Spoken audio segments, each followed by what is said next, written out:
All right, quick introduction. My name is Ted Gottlieb. I am the founder of the Senior Learning Institute, but my daytime job is real estate, and I've been a real estate broker since 2003, working with buyers and sellers. So that's my day job.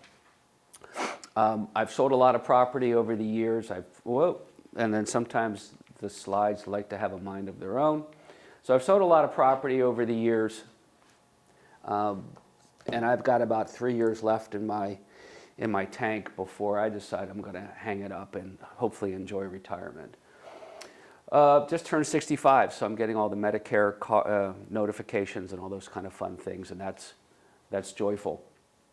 I actually had my first insurance payment declined because I have private insurance. I'm not using Medicare thanks to my wife's employment, and I've already had my first declination of benefits because I think they normally assume that Medicare is going to take care of things. So I'm learning the hard way. I've been working mostly in the older adult niche since about 2011. That was based upon a relationship that I had with an older adult who needed a lot of help outside of real estate. And I was there every step of the way and realized there are a lot of people that don't plan or don't have resources or don't have support. So I decided to focus myself there. So I got a variety of designations that have really, I think, helped find my abilities to add value to folks. Whether there's a home sale in it or not, that's not the point any longer. So I consider myself a coach and an advocate. I refer nationally with people who are buying and selling. The Senior Learning Institute is an organization that I founded in about 2017. We do these talks in 5 different municipalities, and they're all supported by the municipalities. So we're in Chesterfield, Maryland Heights, Brentwood, O'Fallon, and Sunset Hills. Okay, so we've been in O'Fallon for this is our 2nd year here. I also have a nonprofit that is designed to raise money to give back to folks who are in need. All right, today we're talking about real estate, and we're going to talk about all the things that have changed over the years so that when somebody is ready to either buy property or sell property, they're in a better position and have a good foundation as to how the market has changed over the years. So we're going to look at the last 40 years briefly. We're going to talk about how technology has really changed the game. We're going to talk about financing. How do people buy and sell homes, and what are some of the creative ways that we can sell a home but someone can still live there. And there are situations where there's a husband and a wife or sisters or whatever it's going to be, and one needs to go into care, one wants to stay in the house, and there are creative ways that you can go about doing that. We're going to look at the local market, and one of the takeaways about today's talk is local. Local, local, local. Everybody says, how's the real estate market? I say, well, it depends, and we'll get into that a little bit later. We're going to talk about how your home is valued. What is it that we do as real estate agents to determine the value of properties? And a lot goes into that. And then we're going to talk about the 4 ways to sell a house. It seems like there's only 1, but I think there's 4, maybe even 5. And then I'm going to throw some tips in between. So history is really, really important as it regards to looking back and determining where we were and where we're going to go. So I'm focusing this talk on St. Charles County because that's where we are. In 1986, how long have you been in your homes? Phyllis? 1996. 1996. Tama? 96 as well? 86. Wow. How about ironic, huh? Grace? 25 years. 25 years. Yeah, I can't do the math, so That's okay. neither can I. So 25 years is a long time. I've been in my house for about 22 now. But in 1986, the median, so the middle, cost of a home in St. Charles County, and this is where we're going to talk about local, was about $68,000. Any guess as to what it was last year? 400,000.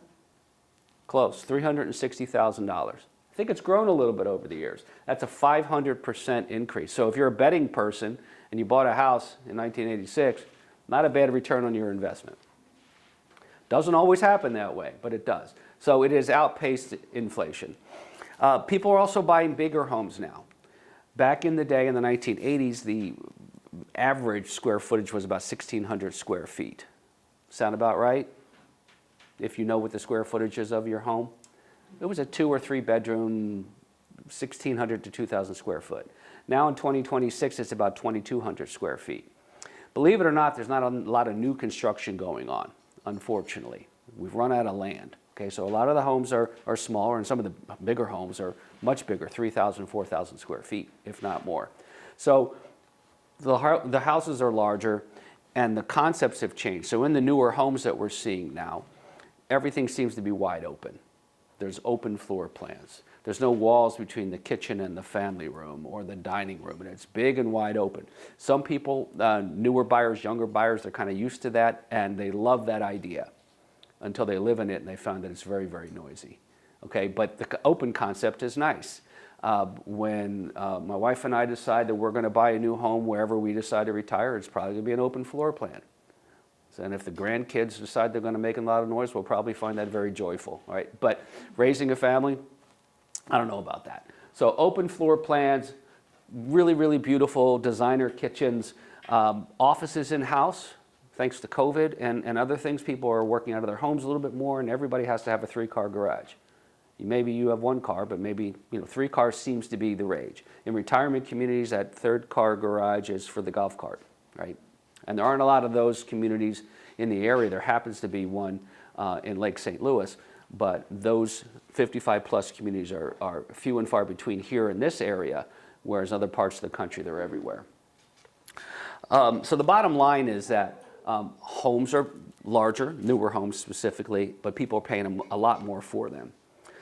Financing is a really important part, especially when you're selling a home, not for you, but for the person that's buying the home. So I'm going to talk a little bit about financing and how that works so that you understand it if you decide to ever sell your home and you're looking at a contract, how that comes into play.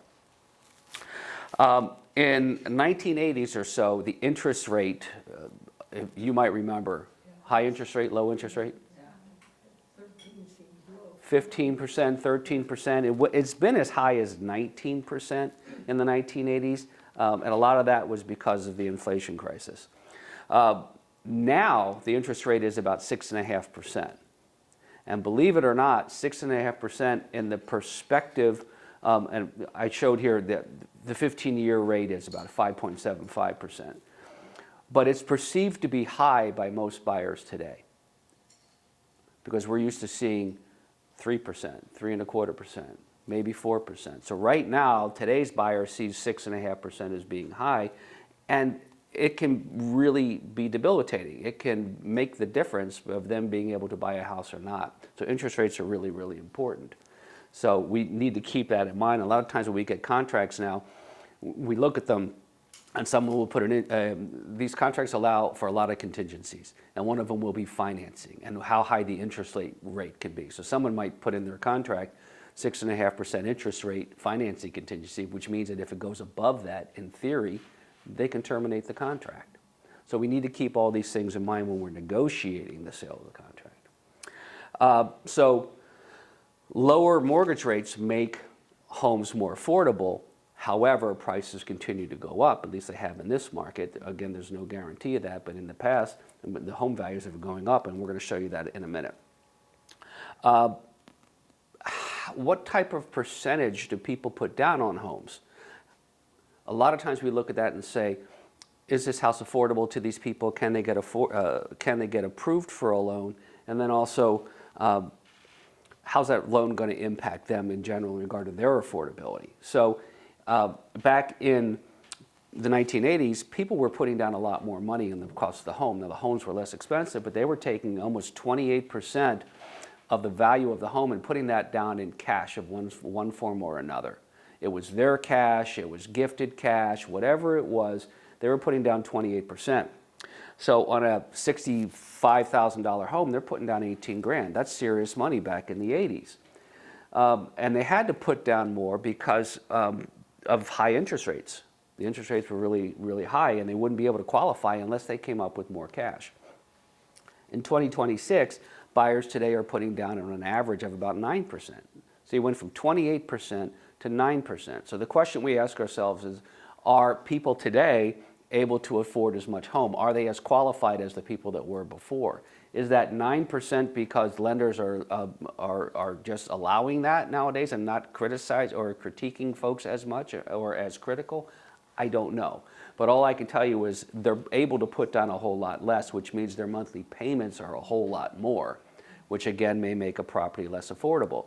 So it's not uncommon today for people that are spending $350,000 or $400,000 a month to have a mortgage of close to $3,000 when you take principal, interest, taxes, and insurance into that. So it starts to get very, very expensive, and that's one of the reasons why a lot of younger people today are just not able to afford to buy homes. There are other ways that you can buy a home in regard to interest rates and financing and qualifying. So FHA tends to be a little bit more lenient as a government-backed loan, and there's VA loans. And if you served, VA loans typically require that folks put down 0%. So there used to be a school of thought that some home sellers, if they're looking at two different contracts and they say one's a VA loan and one's a regular loan, and they see this person's putting down nothing, they would say, well, I'm not comfortable with that person that's putting down nothing, and we needed to educate them that no, that's a benefit that they earned, and they're taking advantage of that benefit, and it has nothing to do with affordability. It has to do with the benefit that they earned by serving. So those are conversations that we have. Local. And this is where we talk about local, local, local. And when I go to value homes, I try to pinpoint down as local as I can to your home, and we'll talk about that in a second. But the median price we talked about before in St. Charles County is $360,000. This just shows how home values have increased over the years. I'll jump through that. But we have a lot of data. I use a lot of data. And one of the charts that we have that's proprietary to the brokerage that I work in allows us to customize where it is that we're looking and running numbers. Because a lot of times we look at price per square foot. So in this particular chart, it talks about of all the homes that have sold, almost 1,200 homes that have sold in these two zip codes in O'Fallon, the median sales price was $380. The median time on the market was 13 days. And then it talks about the properties that are on the market currently. So you look here, 380. And now you look here at what's active on the market. You got 162 properties on the market, and look at the median price, almost $100,000 higher than what's sold in the last year. Why is that? So we have to look at these things. So we try not to get too into the weeds with you, but if you ask me what's my house worth, I'm doing all this research. What's interesting is it shows there's 1.54 month supply on the market. Normally, back in the day, 6 months would make it a level market. It wasn't a buyer's market, it wasn't a seller's market. It was a level market. No one had the advantage. When you see 2 months supply, less than 2 months supply, it makes you think that it's still more of a seller's market. But now we're looking at 3 or 4 months as that level market, just based on market dynamics. I don't want to get too far in the weeds again on that. But according to this, it's more of a seller's market currently in these two zip codes. The median sale price in O'Fallon, the two zip codes in O'Fallon, is about $20,000 higher than the median sales price in St. Charles County. That's a good thing if you live in O'Fallon. Your house tends to be worth a little bit more, 6% higher. The question is why? And we all look at zip codes and all those different types of things. And zip codes are important because here we get to talk about local, local, local. What is my home worth if I live in 63368? The median price of a home in 68 is $415,000, higher than what it is in O'Fallon in general and higher than what it is in St. Charles County. So if you live in that zip code, you can expect that the house will be worth a little bit more. If you live in 66, those prices tend to be a little bit lower. And these are just for single family dwellings. I'm not looking at condos, I'm not looking at other things, and this is general, but it talks about how specifically zip codes make a difference and location makes a difference. So there's a 19% difference between zip codes here in O'Fallon alone. Why is O'Fallon selling for more than other parts of St. Charles County? You know, schools, lower crime stats, stronger employment in the area, amenities. There's all sorts of wonderful things that are available in the city of O'Fallon. You're in one of the venues right now, but there's just so much going on here that it's a more desirable market for a lot of people. The question then, why have prices tripled so much in the last 30 or 40 years, inflation, there's more people, which means there's more competition. What I mean by that is there's a limited number of homes for sale. Some people are willing to offer more than other people for that same house. Okay, so that's one of the reasons why prices go up. There's demand, especially in a seller's market. Quality of life issues, again, we talked about the quality of life in O'Fallon. Limited land, we're not building nearly as much. And when you're not building nearly as much, people are wanting homes and they're willing to pay a little bit more for them or needing to. So right now, if you're a home seller, we're able to take advantage of that. And then also low interest rates. The lower interest rates are, the more home people can afford to buy. Let's talk about technology, and technology is great. But we want to talk about how things have changed about buying a home today, because it's changed dramatically. Does anybody remember when you went to go look at a home in the 80s or 90s, how you went and found it? Drove around, Drove around yeah, with a real estate agent or otherwise? otherwise. Otherwise. So you drove around. Do you remember when you bought your house, how you found it, Grace? I had a real estate agent right from the start. Right, drove you around? Okay. Dale? Agent, Yeah, agent helped? yeah. Yeah, back in the day, that was how it was done. So you would call a real estate agent up, call a brokerage, if you knew somebody, referral, whatever it was going to be, you agent up. Because agents held all the inventory in regard to what was on the market. There was no technology. You'd drive to open houses, right? People that were working during the weekdays would go on the weekends or go at night, and they'd go to open houses and go look. The Sunday paper was really huge. When I first got into the business, the tens of thousands of dollars that were spent on advertising in newspapers, it was mind-boggling. It was the St. Louis Post-Dispatch. That's changed a little bit over the years. Anybody get a paper nowadays? What's a paper? You get a paper? Pittsburgh Gazette? Right? Killing me. No, the Post. The Post, okay. You'd go to agents' offices and you'd pick up brochures. Even today in some resort towns, you go and there's pictures in the windows of all these beautiful condos that cost $3 or $4 million, right? They still do that today. You would do a lot of showings. You might go to 3 homes, 5 homes, 10 homes, 15 homes. When I was doing this, when I first started, it was like, how many homes am I going to have to show these people, right? So you try to narrow it down by asking better questions and using technology, which is where I'm going. There were very rarely any photos of the house itself. It was blind luck. You drive by it and say, yeah, it looks okay, let's go in and see it, all right? But you had no idea what you were getting before you moved in or before you went to go see it. There were no disclosures. You didn't know the history. You didn't know if there was a foundation issue or when the roof was replaced or if it's a well or a septic or who knows what. So you really didn't know. Things have changed just a touch, and we're going to talk about that. So you can go online to a variety of different websites. We have our website. There's Zillow, there's Realtor.com, there's Truly. There's thousands of websites that you can go to look at property online before you go see it in person. You've got photos, you've got 3D tours. You can tour the house without even going into the house. And I'll tell you why this is important in a bit. There's video. The agents will walk you through the house, and the very nice agent is, this is this, and here's the bathroom, so that still happens. And there's drones. Drones are everywhere, right? So you got virtual tours above the house. You can have a drone over the house, you can see it, you can see the community in general. It's really, really slick. A lot of companies today are using drones to look at roofs. Insurance companies are using it to look at roofs. They do that before they insure you nowadays. It's crazy.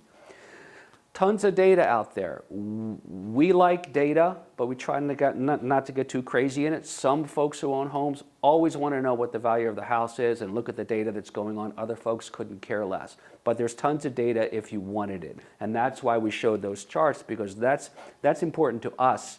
And then it's important that we find a way to communicate that well so that it's meaningful to you. So you narrow the search now oftentimes before you agent up. Some folks have agents already, other folks do not. Some folks will go to an open house and the agent is hoping at that open house that you're going to like him or her and want to use them as an agent. Okay, that's still a thing today. But you may decide that you want to buy a home in O'Fallon, you want to buy a ranch home, it needs to be 3 bedrooms, whatever it's going to be, and then you find that home online, then you call your agent, and your agent is so grateful that you're doing that because that agent is no longer showing you 5, 10, 15, 20 homes. It's the greatest thing in the world for us if we can train our clients to do our work for us. And quite honestly, when people are buying homes, they're online almost 24/7 looking at homes.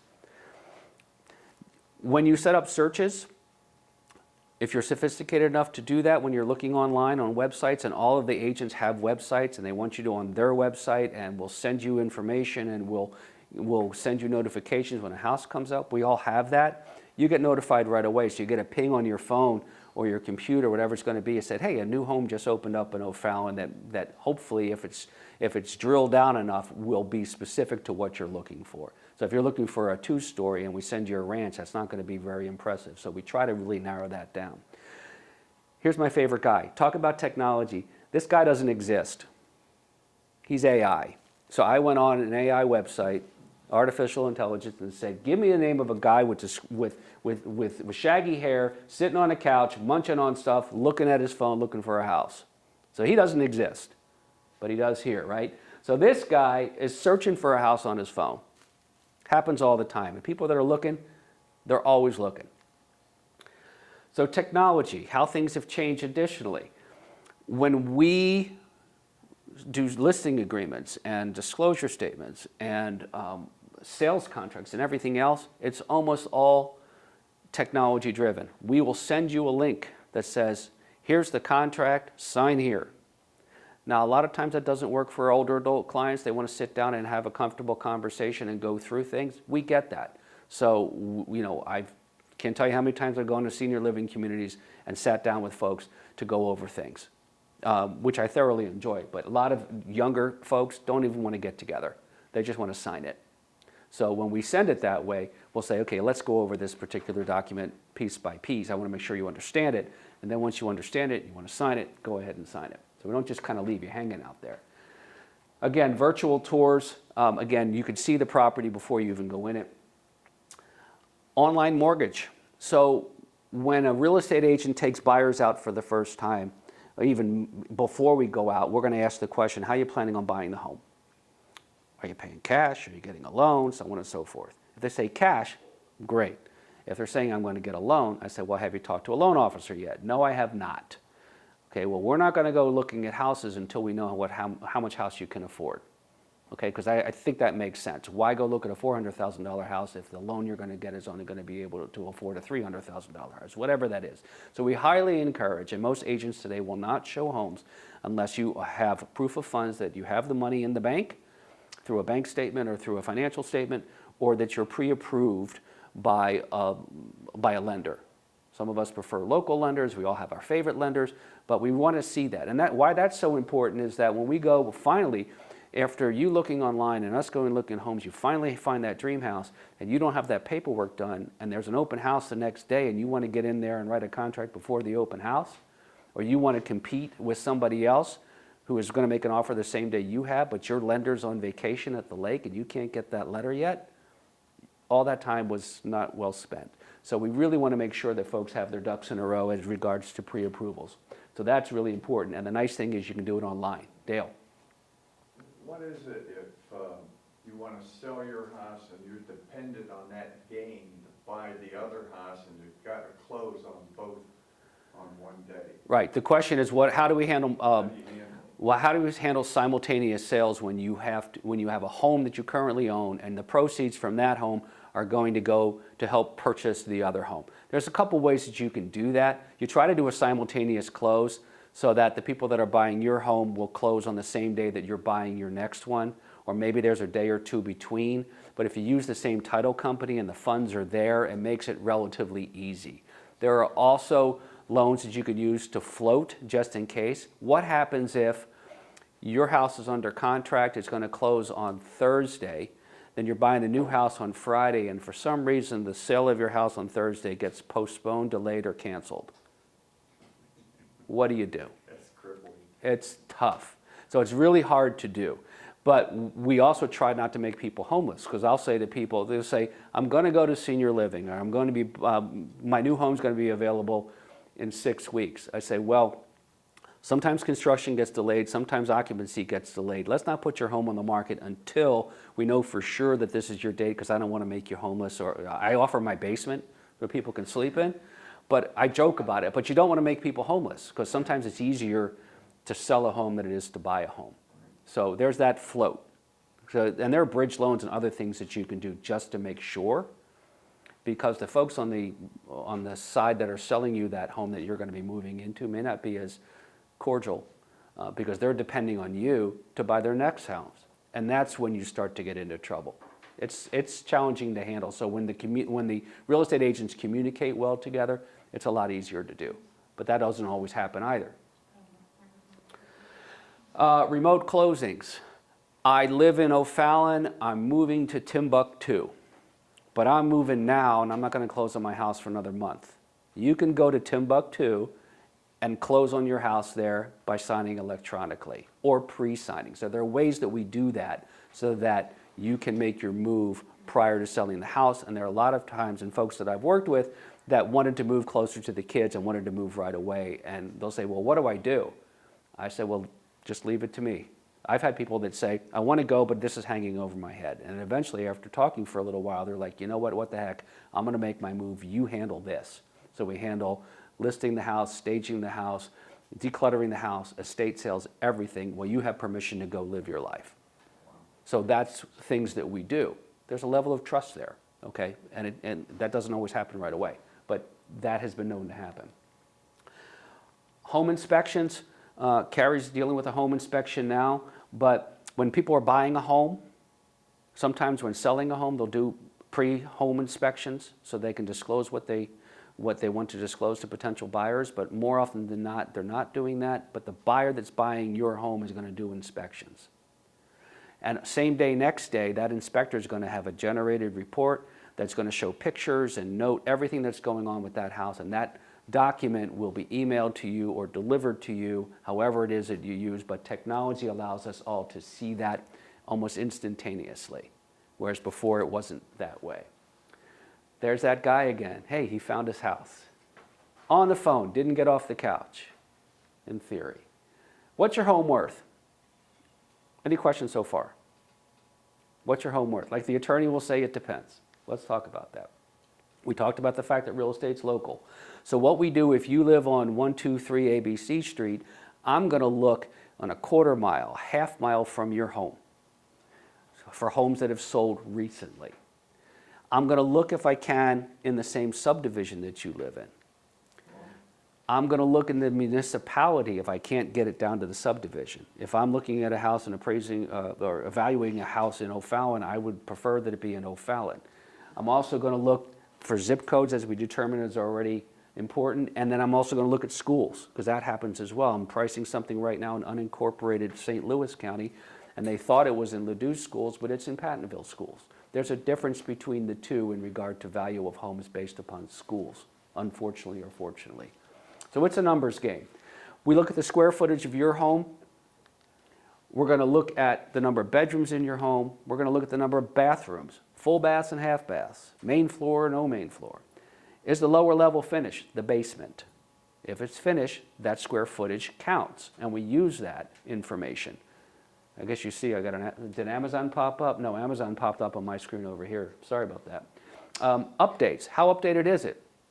Tama said she's doing some updates of her house, which is great. A lot of times people don't update their house until they're getting ready to sell. And I'm like, maybe do that a couple years before that so you can actually enjoy it, right? So the kitchen needs it, I'm going to do that. Sometimes we don't do any updates. So what we're trying to do is objectively compare the two. A lot of time homeowners think their house is worth X. And sometimes it's worth X plus, or sometimes it's worth X minus. It's our job to subtly communicate that. And I've got that going on right now with someone who said, you know, this is what I think the house is worth, and I walk the outside of the house, and the house has issues. And I just know by looking at the outside of the house that it's not going to be worth what he thinks it's going to be worth. And now I have to have the conversation as to why. And sometimes we don't get the listing because we're a little too honest, but we don't know any better ways. There are ways that you can also determine the value of the house yourself. Okay, so there's tons of websites, and some of these may look familiar to you, but if you put your address in one of these websites, and we have our own version as well, it's going to spit out to you what they think it's worth. The Zestimate is one of them, right? Zillow has the Zestimate. Zillow's numbers are different than a lot of other numbers because they include the total square footage of all main floor and lower level. So it makes it look like it's worth something else versus our numbers that make them look a little different. Okay, so it depends on where you get your resources, but you can kind of get a feel for it. Someone, I'll sit down with somebody at a listing appointment and say, what's your house worth? And someone said, well, I Googled it, I Zillowed it, I went to your website and it says it's worth $300,000. Or someone will say, I have no idea, that's why I have you here. All right? So you just never know what you're going to find, but most people have a feel for what it is because the house down the street sold for this. This is what my house must be worth. But here, this is on our website. You can put in your address and it'll pop up. So there's all different versions of it. Here's one estimate of a home that I sold. It showed that it was worth $475,000. I'm going to show you how those numbers changed. But the best way of going about it is get an experienced real estate agent to come in and value it for you. Have an idea in your mind of what you think it's worth. That's great. But have somebody who really knows the area give you a feel for what it's worth. So that house, this house here, this was the automated report over here, $440,000. There's another one that said it's worth $423. The numbers are relatively close, so I think that's great. So that's where I start. But then what I do, we talked about small radius, is I looked in the same subdivision to see what things have sold for. 390, 355, 372.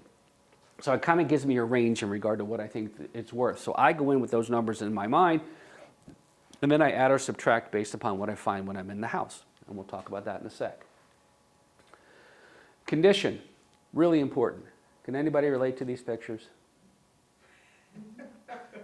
There's a lot There's a lot going on here, right? But condition, this is my favorite with the shag. That's the shag carpet. It's like Elvis's jungle room. But condition matters. If I walk into a home that looks like this, it's not going to be worth as much as a home that's been updated. Okay? We can still sell it, but value is going to change. Electrical panels are really important. That's an old electrical panel that was recalled 30 years ago. Some people still have them. Why that's important is, and thank goodness there weren't any issues while you lived there, but the people that are going to be buying it are going to have an issue with it because their inspector is going to call it out, and they're going to expect for that to be replaced or be compensated for it. So these are things that I also keep in mind as well. If we were in an area that required a municipal inspection, which O'Fallon were not, the county would probably call that out. And here, that's not the case in O'Fallon. Help me here, Ted. What is the difference now in that panel? Because I bought the house 30 years ago. Right. The panel hasn't changed. There are flaws in the bus, in the equipment itself that could impact the ability of the circuit from doing its job, closing and opening. Okay, so there's supposed to be like a fault interrupter in there, so if there's a problem, it kicks off the circuit. Well, a lot of these older panels, it doesn't do that.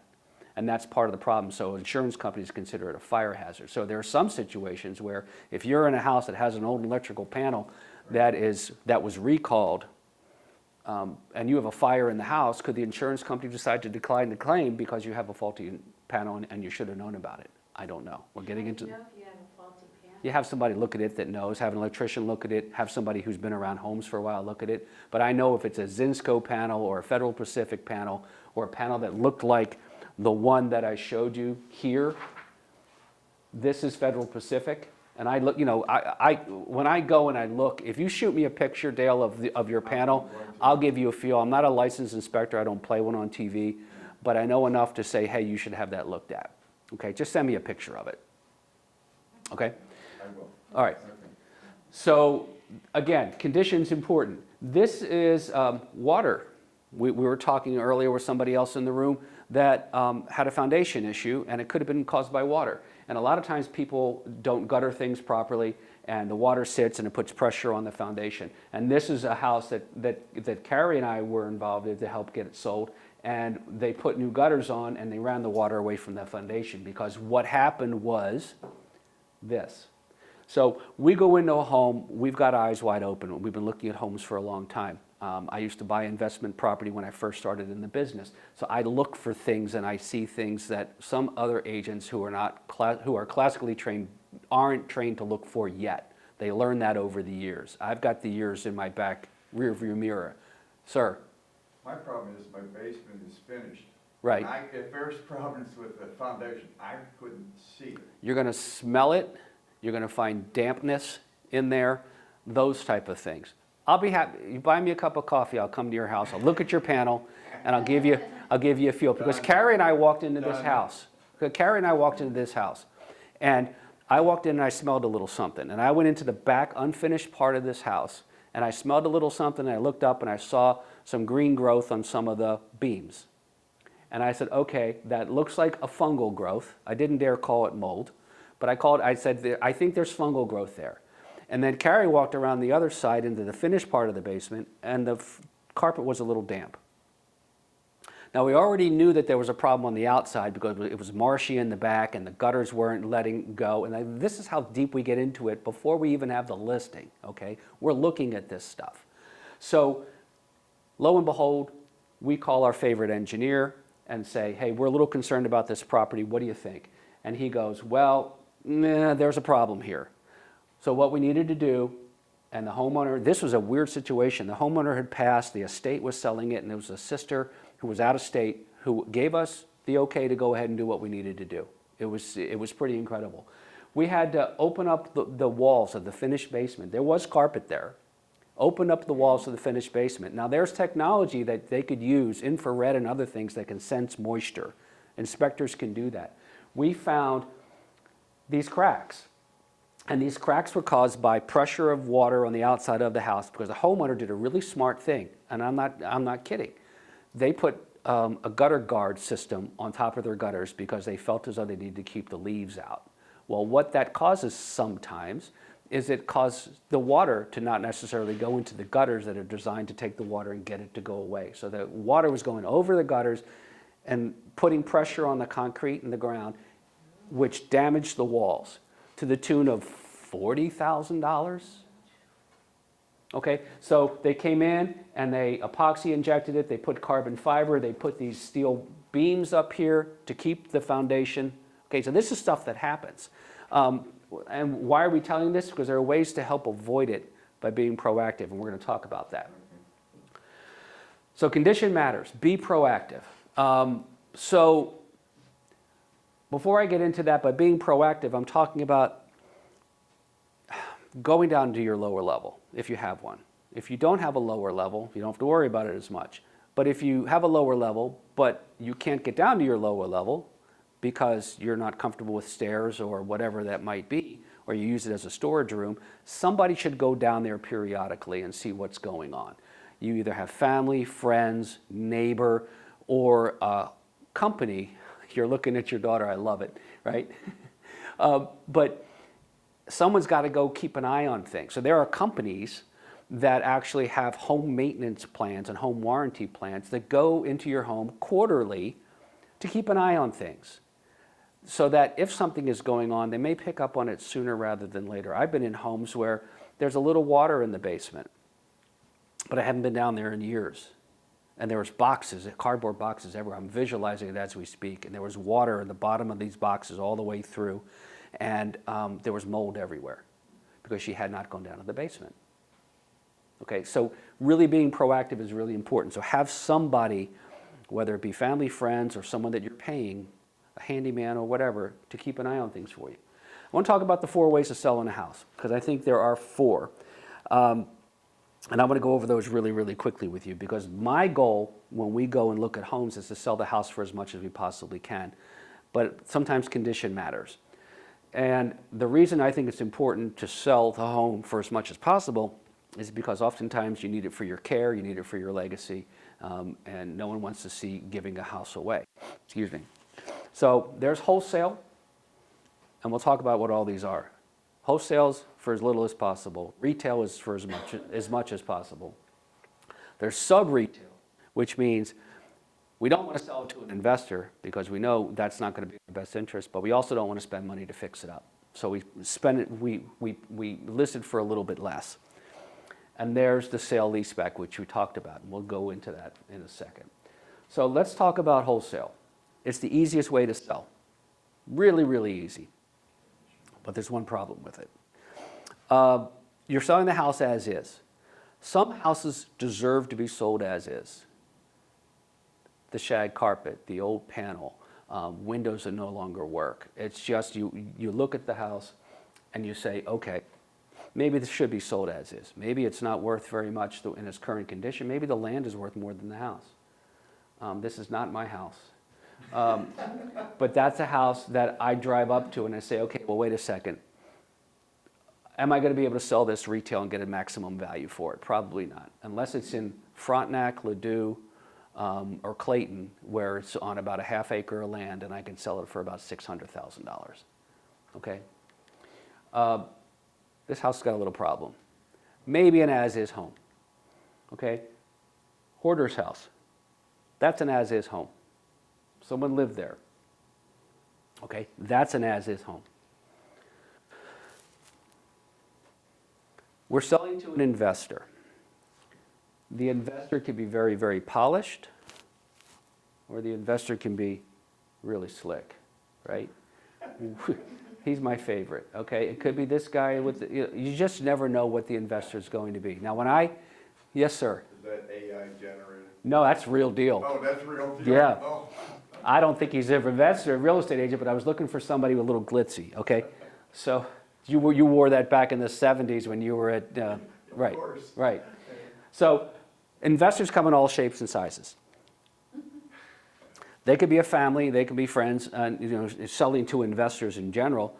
A lot of times it's the neighbor. They catch wind that mom is going to be selling the house, that mom's moving someplace, and the investor comes over and my son, my daughter is looking for a house. We'd love nothing more than to have the grandkids live next to us. That could be totally legit and totally right, or it could be someone trying to buy the house for a lot less than what they should. So we need to talk about that a little bit. Is the person who's buying it a licensed real estate agent? When I bought bank-owned property, and the way I joke about it is when I first got into the business in 2003, we were buying from banks. These were foreclosed properties. The banks knew what the value of the house was. They kind of knew the condition. We would buy it if it was a $100,000 house. We might spend $30,000 or $40,000 for it, or maybe $50,000. We did nothing to them. We would sell them to another investor and make $5,000 or $10,000 a home. That was what flipping was back in the day. It's changed dramatically now. So the banks knew that they were selling it for less than market value.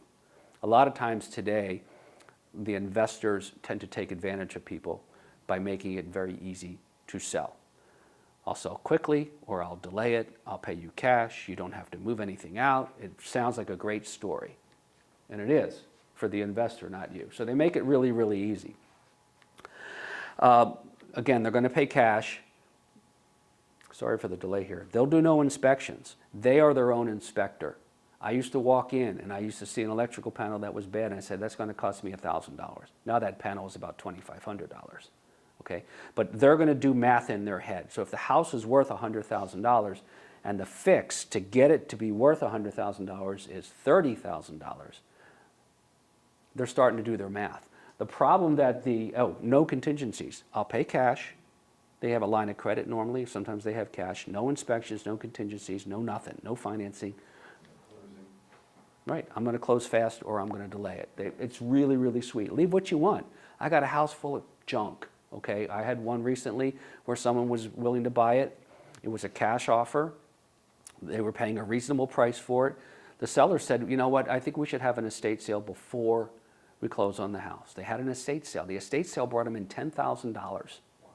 Okay, baseball cards, all sorts of fun stuff. But the deal we had with the buyers were whatever's left after the estate sale is yours. And they're like, fine. So the new owners of the house inherited all the junk that didn't sell. We didn't have to deal with it.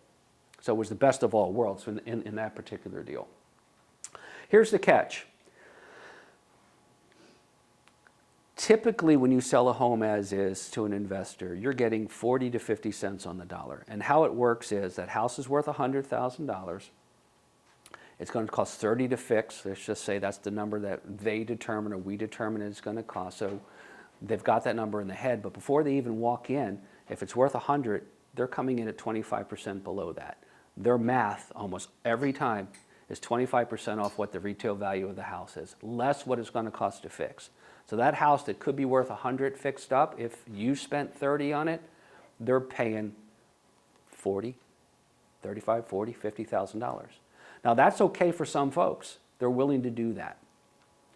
Other folks said, no, I don't want to leave that money on the table. I try, if in the rare occasion, 5% of the time that we're going to sell a home as is, I bring in 3 or 4 investors and I get 3 or 4 offers.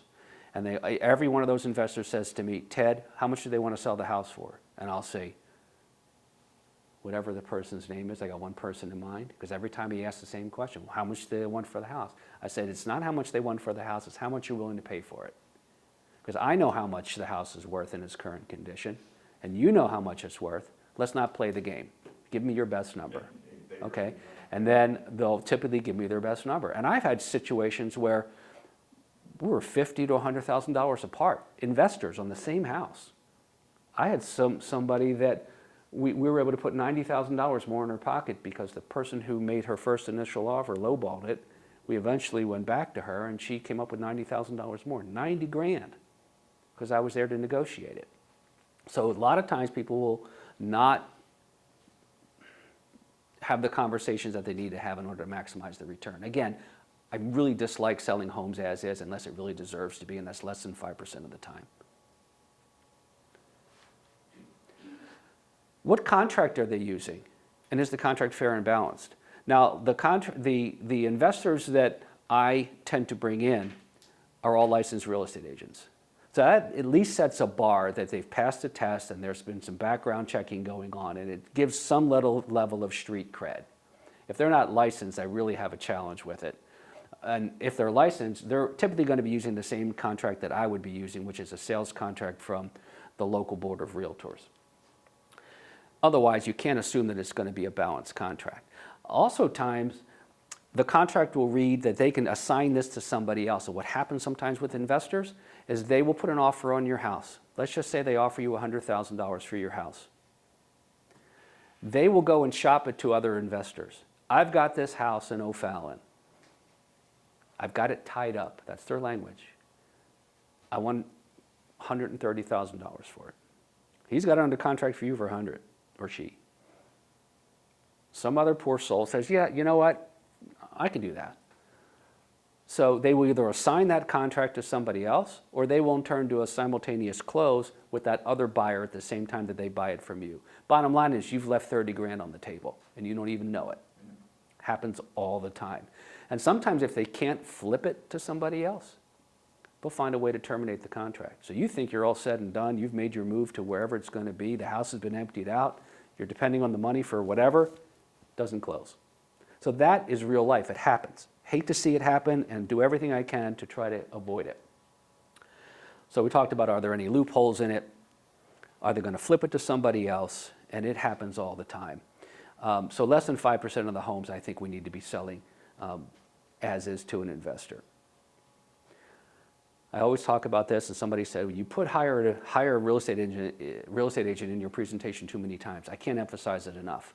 Whoever that real estate agent is, someone that you know, like, trust, somebody to represent you makes all the difference in the world, because the other folks know what they're doing typically. All right, so the second way of selling a home is selling it as is, but selling it as is to an owner-occupant. What does that mean?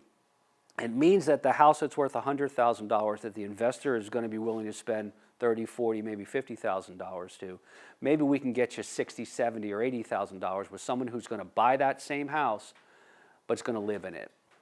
And they're going to basically discount what they're willing to pay for the house based upon what the repairs are going to be. So we're taking that 25% cushion number that the investor is more likely using and taking that off the table.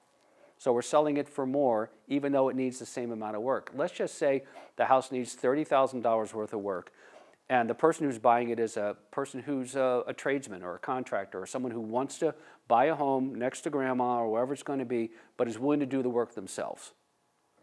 They will find value in that home, and they'll find more value in that home than a investor will find. See, that 25% is coming off the top. Does the seller have any say in the house being sold to an owner occupant as to a person that's going to lease it out to somebody else? Right. So the question is, does the owner have any say in that? And I'm not an attorney, but what I will tell you is that you can decide based upon whatever information we're able to gather who you want to sell your house to. Okay? So let's just say we have a house that is a $100,000 house and someone offers you $110,000, but you don't like the way they're financing it and you'd rather take a house that's an offer that's less than that. Or you can just take that offer that looks like a very clean offer and say, you know what, I'm not going to accept it even though it's above list price. You don't have to accept that. So if I'm privy to information about who the buyer is or whatever it's going to be, and a lot of times some homeowners will Google or check LinkedIn or Facebook as to who the buyer is. If it's an investment company, I can ask the question of those folks, are your folks going to live in the house or are they going to rent it out? If they tell me that, then I'll tell you that. They're not required to tell me that, but a lot of times investors will have their own LLCs. So the assumption is they're going to fix it up and they're going to resell it, but they could lease it as well. Or the last deal that I did with the profit of the $10,000 estate sale, it was an LLC that bought it and they were a home investor that bought it, but they were actually going to live in the house. So you just don't know. But it's always lovely when people say, you know, I want someone to enjoy this house as much as I've enjoyed this house. I raised my family here and all of that, and we will tell that story. We can't always control who buys it. And then the question really becomes, how important is that to you? Because if you get a really, really nice offer, but that person does not meet that criteria, or we don't know, are you going to turn that offer down because you think they might be whatever? Okay, so that's a decision you need to make. All right? All right, so sub-retail. And there's my clicker going nuts on me, so bear with me for a second here. So same thing, and I'll shortcut it a little bit. You're selling it, you're hiring a real estate agent to list the property, you're putting it on the market, exposing it to everybody. Somebody's coming in and they're willing to pay more than an investor would, but not full retail value because it needs work. It has cosmetic issues, wallpaper, flooring, dated kitchens and baths, those type of things. So if we go in and we start to calculate what it's going to cost to do a kitchen, or so let's say the house up the street sold for $300,000, but your house, and that house has updated everything, but your home does not have updated everything, then we're going to basically, in our heads, figure out what it's going to cost to get it to look like that house up the street that just sold for $300,000 in one day. Then I'm going to say to you, is that something that you want to do, to update things, to make it that so we can get that? Or would you prefer to discount the price somewhat so that someone who's going to live there will fix it up when they're ready to? A lot of times people have issues with getting past, and it's very common, the avocado stove. Okay, the avocado stove has been there for 20, 30, 40 years. It works perfectly. My mom will say there's nothing wrong with that. It works great. I use it every night. The guy who's driving the BMW or the Audi or whatever it's going to be is going to look at the avocado stove and think it's a boat anchor. It's just what the perception is. So it may work great, but it's not cosmetically pleasing to them. It's not the stainless. It's not the granite countertops. It's not this. It's not that. Then again, there's value in your home and it's lovely, but we have to compare it to what else has sold and then adjust the price otherwise. And sometimes we don't agree on that number. And then we have to determine what we want to do. So if that number is high in my mind, I'll say, Grace, if you think it's worth this, and I think it's worth that, let's kind of settle somewhere in between and let's see what happens. If I undervalued it, the market's going to bring it up because people are going to react to it and they're going to offer more for it. And if people don't come because they don't like what it looks like online, then we may need to adjust the price, and that happens sometimes. And I'll show you some pictures. You're making the assumption that the homeowner has the cash Correct. to upgrade the cosmetic issue. Right, you may not. Yeah, and if the person does not have the cash to do that, and if they don't want to do, it's hard to put your arms around it. So oftentimes the easiest way of going about it is, to me, if you're going to update your house, update it if you can afford it and you can enjoy it for a while. Don't necessarily have to update it in order to sell the house, but if that's going to be the case, then we probably should try to get a little bit less than what the updated house across the street went for. So there's ways of working around it, but we need to set realistic expectations, because what happens is if it doesn't show well online and it's not priced appropriately, if it's priced like a platinum but it's really silver, people are not going to come because they think we're out of our minds. Okay, so we have to figure out a way of getting there. When someone's buying it as is, as a sub-retail, they may do inspections, they may not. Oftentimes they do. Whereas the first buyer, the wholesaler, is not getting inspections, they are their own inspectors. Most people that are buying a home that's listed on the MLS is going to want to do an inspection. They're going to want to hire their own building inspector to come and do an inspection. How old's the furnace? Is there any issues with that? Is there any foundation issues? Are there electrical issues in the house? They're going to do all that, and then they're going to come back to you and say, I know we said we'd spend $75,000 on the house, but there's a bunch of safety stuff. Do you want to fix it, or do you want to discount it even more? That happens. They're going to do that. Some municipalities require it, and and a city of O'Fallon doesn't. But if you were going to Baldwin or other, like Ellisville or other places, the municipality is going to require an inspection before the next person occupies it. So what we often do there is we have the current owner order those inspections, figure out what issues are there, and then decide if we're going to fix those things so that the new owner at least knows that they can occupy it. Because if you don't have that, how do they know? It gets complicated. Is a radon inspection required? No. Radon is this odorless gas that has been linked to being a carcinogen. Radon's everywhere. It's in this room, okay? It comes out of granite, it comes out of decaying ground and everything else. It's everywhere. But when the levels get over a certain amount, 4.0 picocuries per liter, don't ask me why I know that, but I do, they suggest that you remediate it. I bought a house that had high radon levels in it. We remediated it. It's fine. Odds are if the house next door to you has it, yours might have it. But I went into a house that didn't have a basement, because normally you think you'd have to have a basement to have radiation, radon. I said, there's no way this property has an issue. It's on a slab. Highest radon level I've ever seen. It was over 13. In a ranch home with no basement. So it's very easy to cure. It's about $1,500 to $2,000 to cure. But when you see those white pipes sticking out of people's homes on the side of the house, that's what that is. It's not required to sell your house. No. What if the buyer says, I want the inspection? They do their, buyers pay for their own inspections.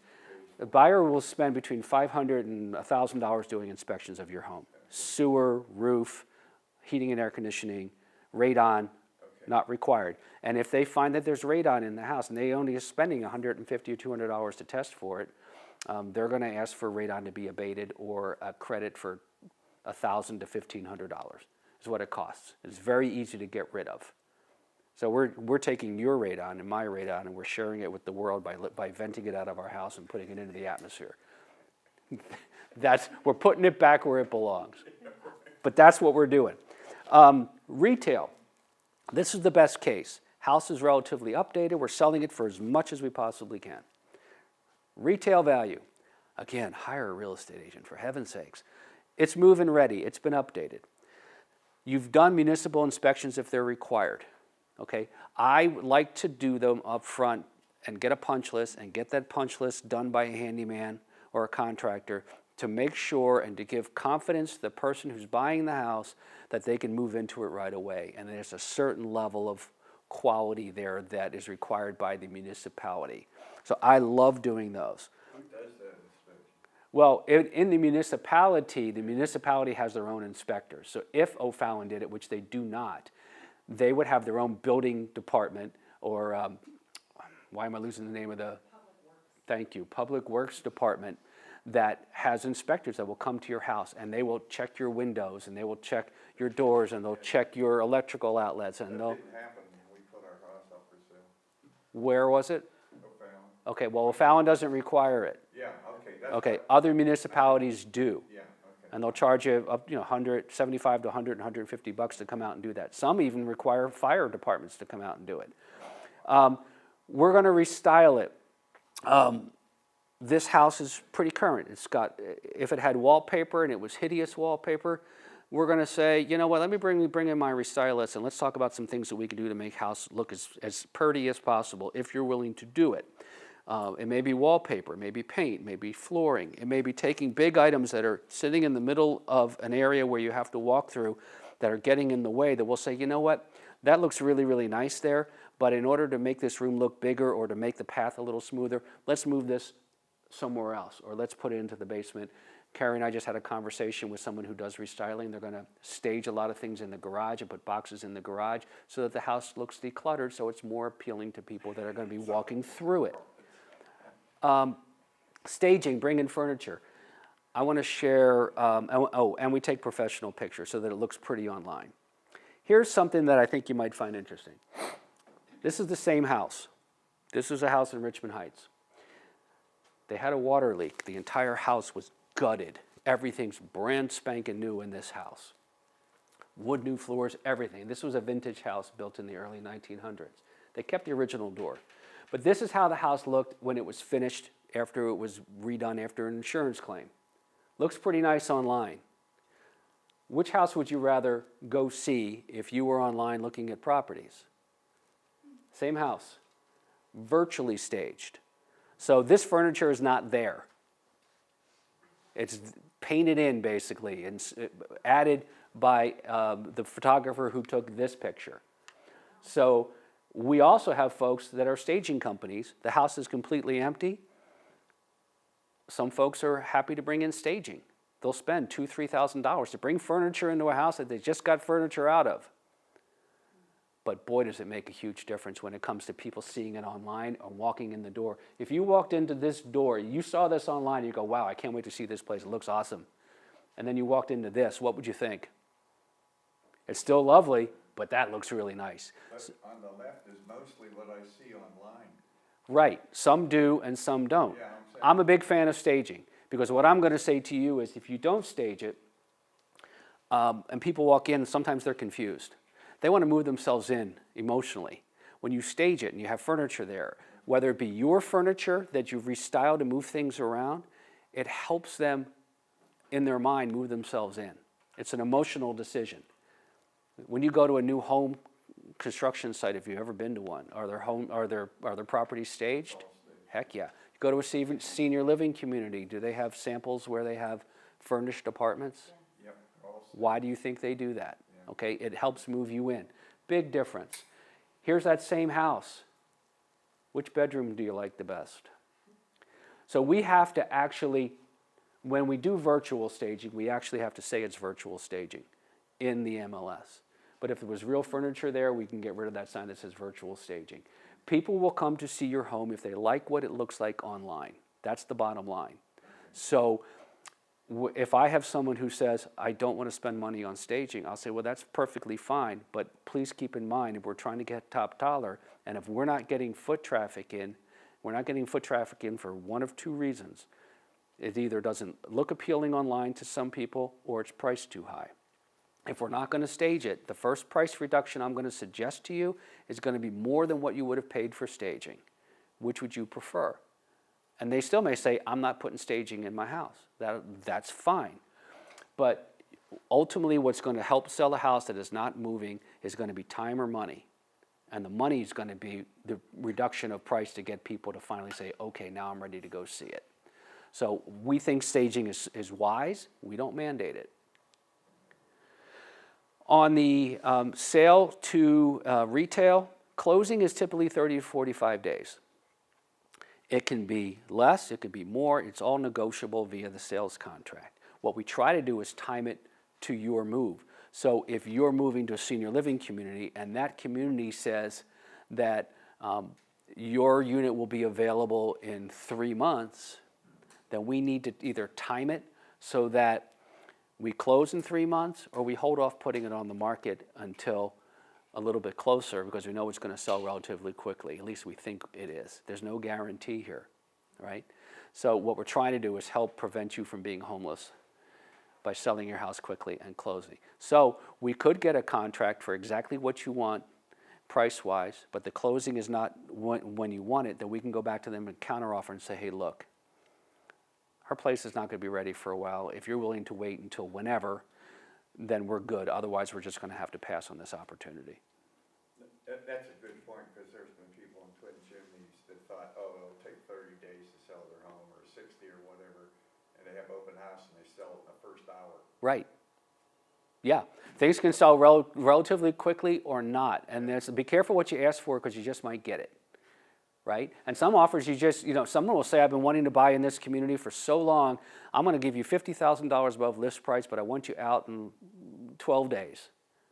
And you'll say, okay, Ted, that basement's still available? Yeah, still available. Rent's going to cost you, but it's still available. People we've talked to about that, they say that's a major mistake, that they're trying to find another place to live. Yeah, so if one has the luxury to be able to buy something and secure something before they sell their existing home, it's the best position to be in. 3 ways of pricing a home, just right. What does that mean?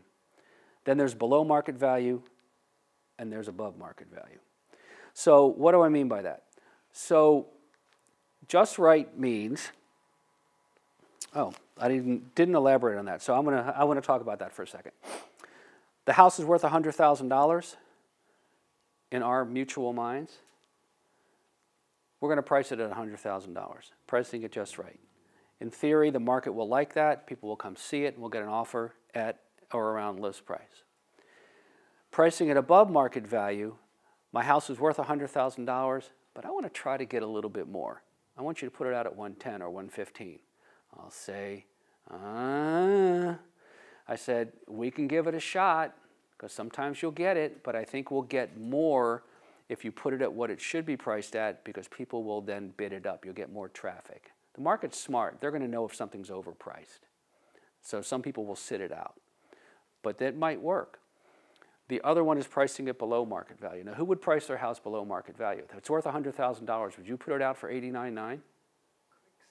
If I need an immediate sale. Yeah, or if you wanted to create a frenzy. So one of the marketing strategies is, I know it's worth 100. I hope I get 110, 120, 130. But I know if I undervalue it, I'm going to get a ton of people. So I'm going to undervalue it, and I'm going to do an open house. And I'm going to create a frenzy. There's going to be 90,000 people at my house, and they're going to bid it up. Hopefully that works. What if it doesn't work? What if you price it at $89,900 and you get an offer for $89,900? Do you have to take it? No. No. So it's a strategy if you have the attitude, or the appetite for it. So I never want to price it above market value, but it's hard to say no. Carrie and I were witness to that. We didn't see the value of the house, and the value was not there. And it sold for more than we thought it was worth. We were wrong. Good for us, right? Yeah, the realtor that we know that lives in Twin Chimneys, there's always a bidding war. Right. Always a bidding war. Well, it's a desirable neighborhood. Yeah. Yeah. All right. Sale leaseback. This is the one we talked about that you're selling to an investor. They could be a mom and pop. It could be someone on Wall Street. I know several. They build rental portfolios. So what happens is that they will come in with an investor mentality, but they tend to pay a little bit more because they know that they need to. So not trying to buy it for nothing, but they also don't want to pay top dollar either. But they're realistic. Let's just say they're willing to pay you what the value of your house. If it's a $100,000 house, they're willing to pay you $100,000. Typically, they'll be willing to pay you $80,000 or $90,000, but let's just say that that's the case. You get the money that you want or need from that house. You free up the equity that's in that house to use however you want to use it. It's yours. It's not like a reverse mortgage. So you get 100% of the equity out of that house out of it. You can gift it. You can go shopping with it. You can buy me the Porsche Carrera that I'd like, Grace. There's variety of things you can do. You can move to senior living, whatever, or have someone else move to senior living. Doesn't matter what you do with the money, it's yours. But you're paying rent back to that company that bought that house from you. So it still feels like your house. You could still live there. You could have medical bills that you need to pay off. You could decide to age in place and stay there forever and use that money for home modifications or whatever you want to do with it. It's just like it's your home, but someone else's name is on the deed, and you're paying rent. In theory, they're taking care of all the maintenance. They may even be cutting the grass. So you could stay there, not do a darn thing, have them maintain it, and see how that goes. There's a couple downsides to that. In my mind, a little bit of a risk. So it's an all-inclusive price, maintenance-free. Bear with me for a second here. You would need to get renter's insurance, so any of the contents that you have in the home, just like renting an apartment, you'd want to insure that. At least that would be my advice to do. Here's the downside to it, if there is one. The rent could possibly increase. You probably will have a 6-month or 1-year contract with them. The rent is X. And then the rental period is coming to a close, and they hit you up and say, well, the rent was X, but our insurance went up and we want a little bit more profit. It's now going to be X plus, I don't know, 20%, whatever that number is. So the rent could go up. Now, could you do a longer term lease with them? Possibly. That's all negotiated up front. The biggest fear I have is that what if they decide that they don't want to lease it anymore? So they're going to give you 30 days notice, 60 days notice, whatever's required, and they're going to say, Grace, it's been fun, but we've decided to sell that property or all these properties, and you're going to need to find another place to live. It happens. So that's the risk to that. Does it happen often? Are there clauses you can put in the contract? All these things are negotiable, but it's a real risk, and I want to share it with you because it's not always the end all. What does it cost to sell a house? Real estate agent, we want to get paid. There's a title company, and I'll talk about those in a second. There's a title company, mostly in Missouri. In this part of Missouri, we close the title companies. We don't use attorneys in most instances. Attorneys tend to own or at least have one in a title company, but they do all the work. There's a balance of the mortgage if there is one. If you own a home equity line of credit, you pay that off. Any unpaid taxes that you have, whether it be local, federal, state, they're going to hit you up for those. That's going to come out of the proceeds. So if you have tax liens or otherwise, HOA fees that haven't been paid, they're going to get them. It's what's weird, at least in St. Louis County, I'm almost certain here, the last water bill is paid by the title company at closing. All the other bills, electric, gas, everything else you pay for, but that's part of the closing costs. We talked about liens. Listing agreement. If you're going to list your house and not sell it privately, there's going to be a listing agreement. The listing agreement is a standard form. It's a written document that the real estate agent is going to bring with him or her. I never bring it to my first consultation.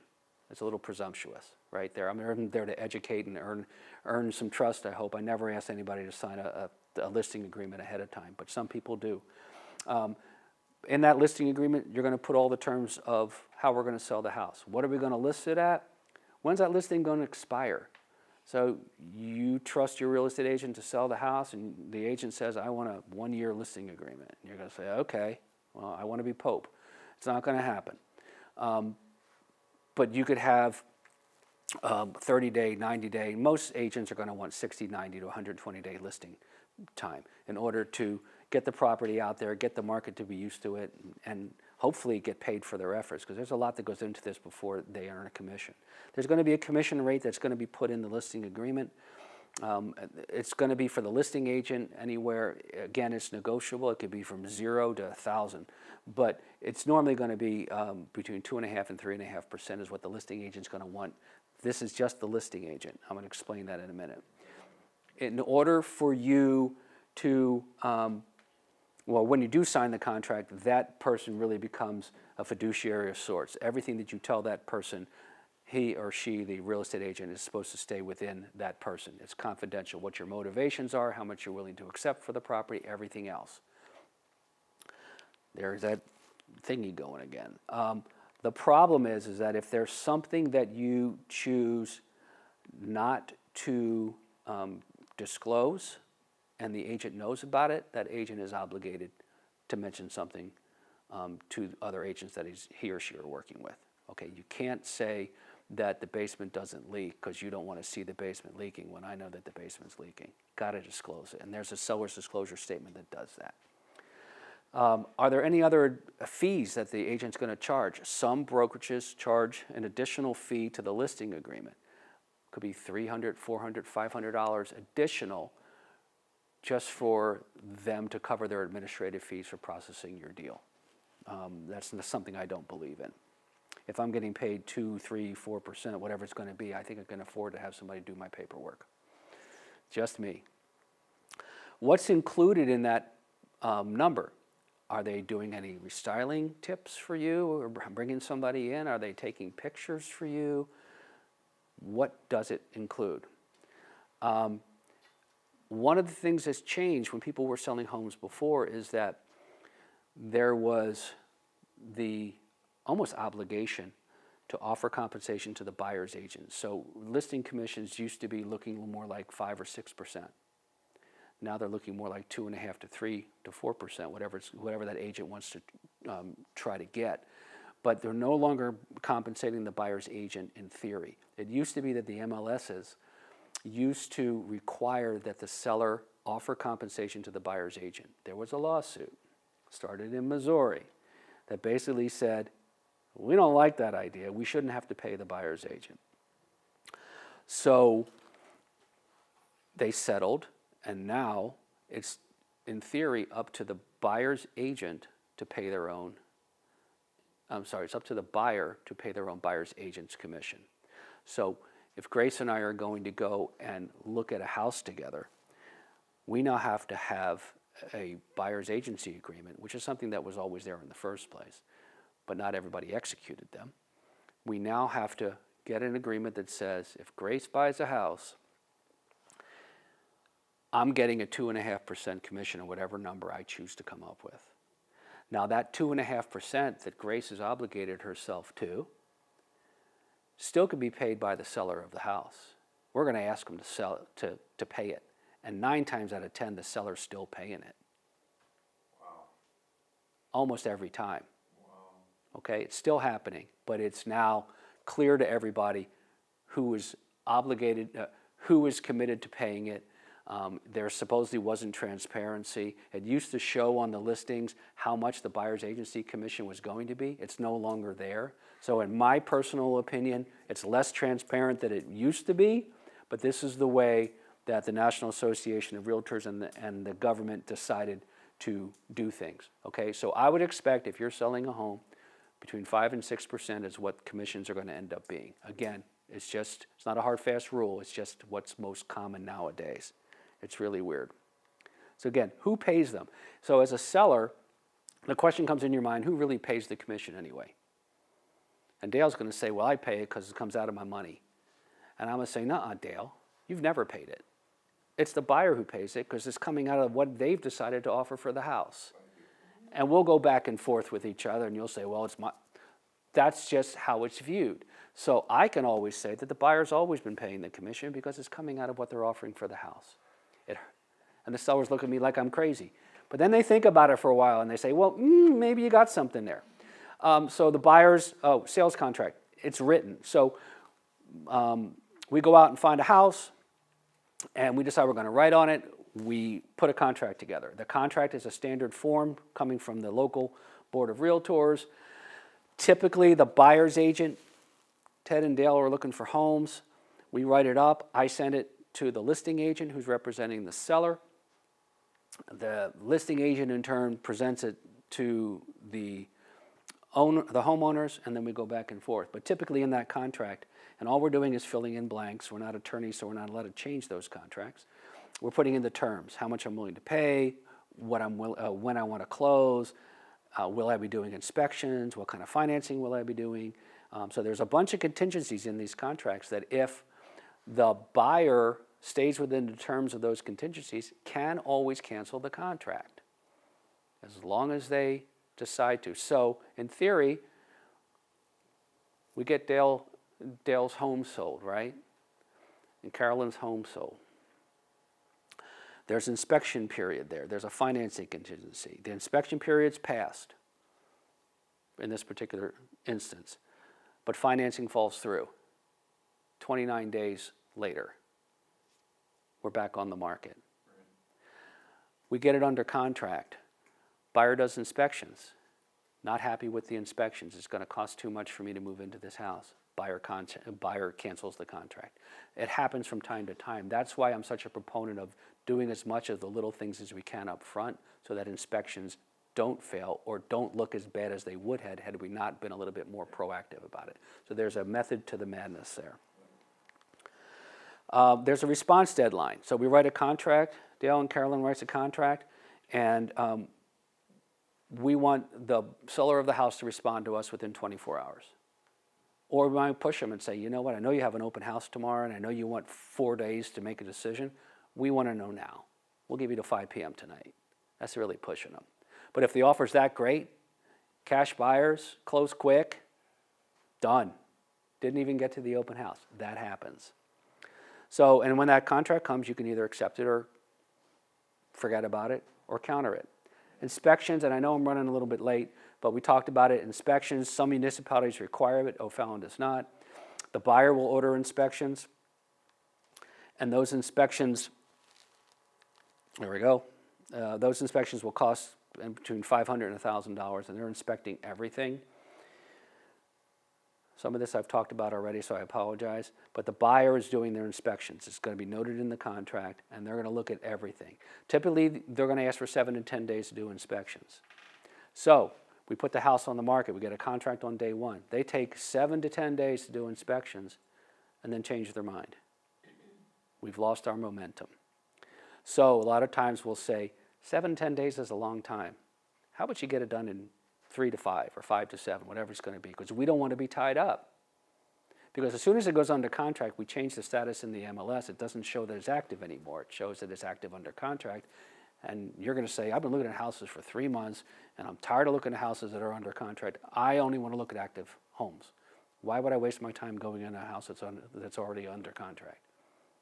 Something to be said for that. They're going to spend up to $1,000. They're going to look at everything. Okay, they will test for radon more than likely. If they don't do it, I think they're foolish. But they're going to look at everything. We found termites in a house that Carrie recently listed, and Carrie had said, and we're consistent with this. We suggest that you have somebody come look at the roof. We'll have a roofer come and give a free roofing inspection before we go on the market. Why would we do that? Well, if there's a problem with the roof, we want to know about it because the people that are going to be buying the house are more than likely going to figure that out.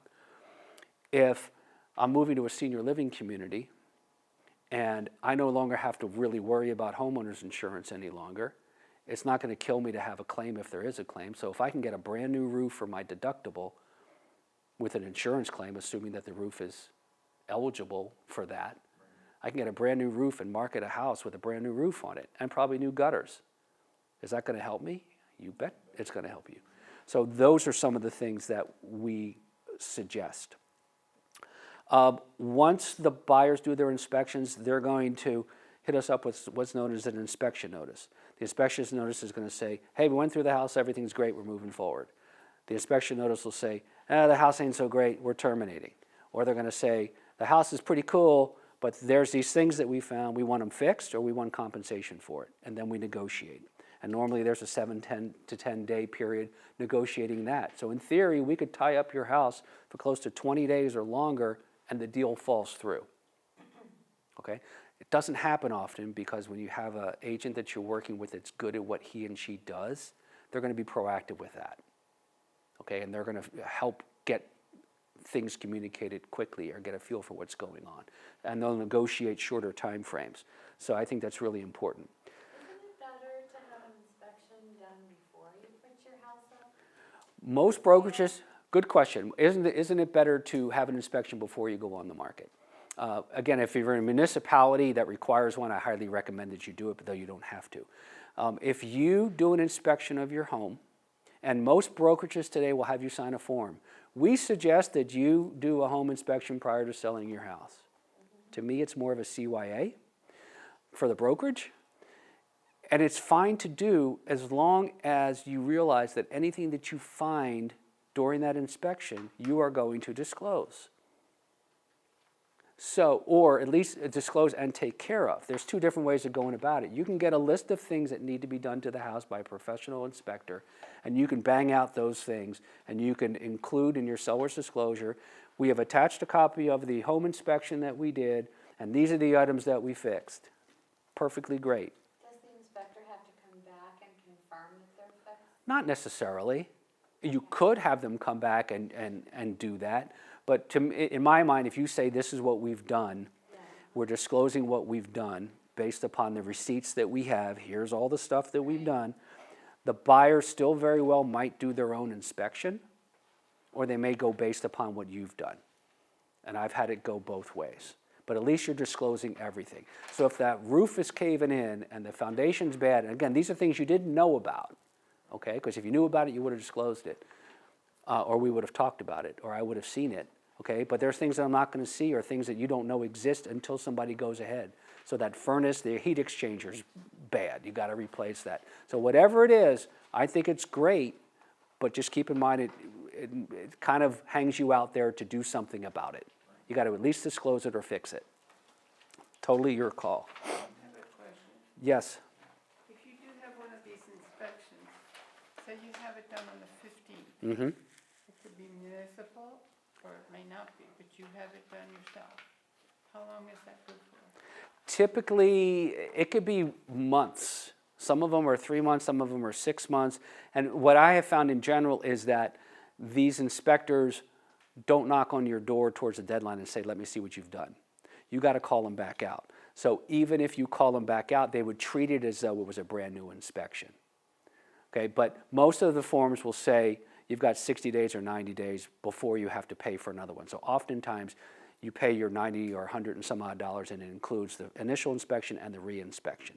If you lose that grace period, no pun intended, then you're starting over again. And with municipal inspections sometimes, you get John, who's the inspector on day one, and gives you a list of this, and you get them fixed, and then Joe comes in, and Joe says, hey, you did all these things, which is great, but I noticed this and this. You got to do what Joe said as well. So that can happen. Thank you. Dale? Good. I'm just wondering how you can find a handyman to come in and fix it that fast. Because my experience from my little things I've had done lately is Right. it takes 3 weeks to get a handyman out. Right. How can you find, the question was, how do you find a handyman who can come out in a timely fashion? They're busy, and the good ones are busy. They might take, some will come out and give you an estimate right away, and others are going to have to work it in, but then they're going to book it out a week or two based upon what their workload is. So if you got a drip or something that's going on, typically they're going to come and take care of that quickly. But if it's something that can wait, then you're just going to have to get in line. So we've got a couple handymen that we like to refer. You may have some that you could share, but good ones are hard to find. And contractors in general are hard to find.